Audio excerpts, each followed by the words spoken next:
పట్టబడిన వారిని నీవు తప్పించుము. నాశనమునందు పడుటకు జోగుచున్న వారిని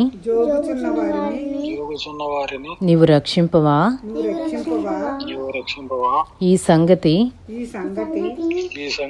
మాకు తెలియదని నీవనుకుని ఎడల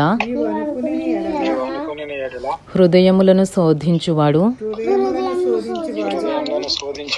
నీ మాటను గ్రహించును కదా. నిన్ను కనిపెట్టువాడు దాని నెరుగును కదా. నరులకు వారి వారి పనులను బట్టి